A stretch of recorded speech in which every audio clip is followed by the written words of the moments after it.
بسم اللہ الرحمن الرحیم۔ اللہم صلی علی محمد وعلی آلہ وبارک وسلم۔ اپنے اہل بیت کو صبر و استقلال کی نصیحت کر کے اب امام حسین علیہ السلام اپنی تیاری کرتے ہیں۔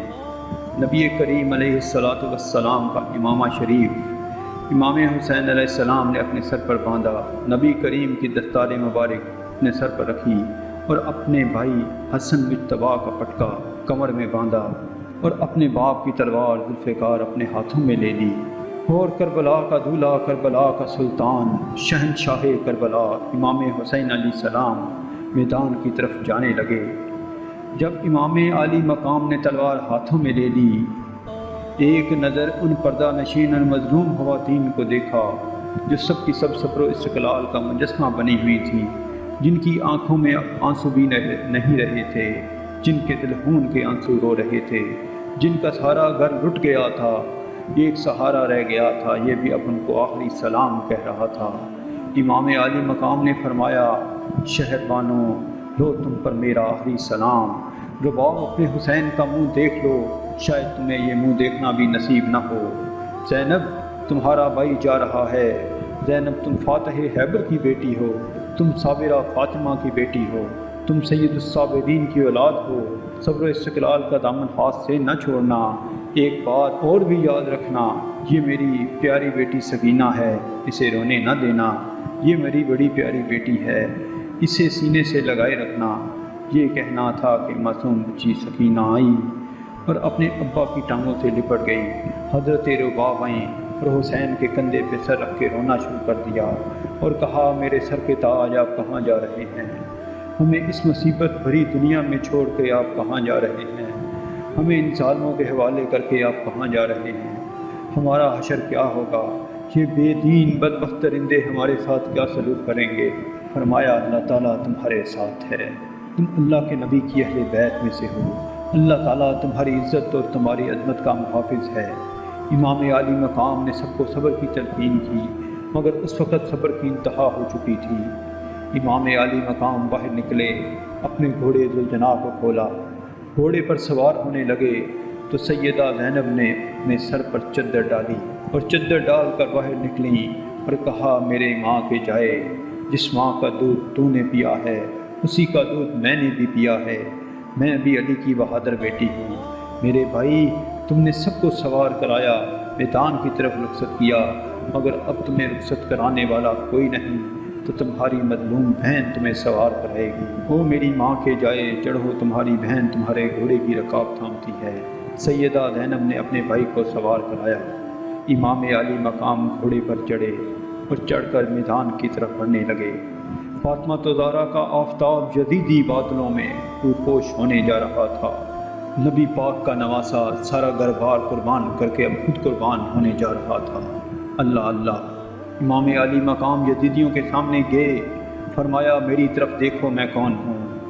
میں جنت کے نوجوانوں کا سردار ہوں، میں ہی وہ حسین ہوں جس کو رسول اللہ کندھوں پر اٹھایا کرتے تھے، میں ہی وہ حسین ہوں جس کو رسول اللہ سونگا کرتے تھے اور فرمایا کرتے تھے، یہ میرا پھول ہے، میں ہی وہ حسین ہوں جس کے لب و رخساروں، پیشانی اور گردن کو اللہ کا نبی چوما کرتا تھا، میں ہی وہ حسین ہوں جس کی ماں فاطمہ زہرا ہے، میں ہی وہ حسین ہوں جس کا باپ فاتح حیبر علی المرتضیٰ ہے، میں ہی وہ حسین ہوں جس کے نانا اللہ کا نبی خاتم النبیین ہے، میں ہی وہ حسین ہوں جب اللہ کا نبی سجدے کی حالت میں ہوتا تھا تو میں پشت پر آ کر سوار ہو جاتا تھا تو وہی آ جاتی تھی کہ سجدے کو لمبا کر دو۔ آؤ آؤ اپنے نبی کا گھر اجاڑنے والوں، فاطمہ زہرا کے باغ کے پھولوں کو کاٹ کاٹ کر کربلا کی ریت پر تڑپانے والوں، آؤ میرے خون سے بھی اپنے ہاتھوں کو رنگو۔ کیا دیکھتے ہو، اب پیچھے کوئی نہیں بچا۔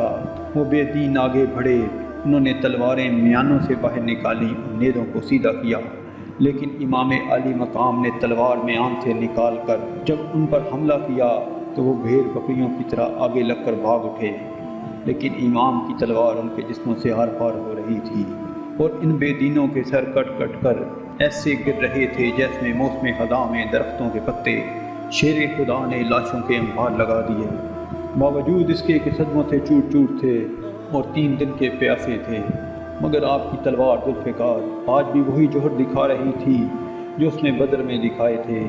جب حضرت علی کے ہاتھوں میں تھی اور چلتی تھی تو غیب سے آوازیں آ رہی تھیں، لا فتح الا علی، لا سیف الا ذوالفقار، علی جیسا جوان کوئی نہیں اور ذوالفقار جیسی تلوار کوئی نہیں۔ غرض یہ کہ امام علی مقام نے لاٹھوں کے انبار لگا دیے۔ جب آپ نے بہت سو کو قتل کر دیا تو ان لوگوں نے مار مار کر آپ کو بھی زخمی کر دیا تھا۔ اب عمر بن سعد بولا، سارے مل کر تیروں کا میم برسا دو۔ انہوں نے چاروں طرف سے نبی کے نواسے کو گھیر کر تیروں کا می جو برسانا شروع کیا، چاروں طرف سے تیر آ کر امام میں پیوست ہونے لگے۔ غرض یہ کہ جب تیروں سے آپ علیہ السلام کا جسم مبارک چھلنی ہونا شروع ہوا تو آپ اپنے منہ پر ہاتھ پھیرتے اور بار بار ہاتھ پھیر کر فرماتے تھے، بدبختو تم نے اپنے نبی کا بھی لحاظ نہ کیا، تم نے اپنے نبی کی اولاد کو قتل کیا۔ اس بار جو آپ علیہ السلام نے اپنے منہ پر ہاتھ پھیر کر دیکھا تو سامنے اور ہی منظر تھا۔ رسول اکرم صلی اللہ علیہ وسلم ہاتھ میں بوتل لیے کھڑے تھے۔ حضرت علی المرتضیٰ، امام حسن مجتبیٰ، فاطمہ زہرا کی روح مجسم ہو کر آ گئی تھی۔ یہ سب کے سب کہہ رہے تھے، حسین ہماری طرف دیکھو، ہم تمہیں لینے آئے ہیں۔ امام عالی مقام کے خون کے قطرے جو گر رہے تھے، رسول اکرم ان کو بوتل میں ڈال رہے تھے اور کہہ رہے تھے، اللہم آت الحسین صبرا و اجرا۔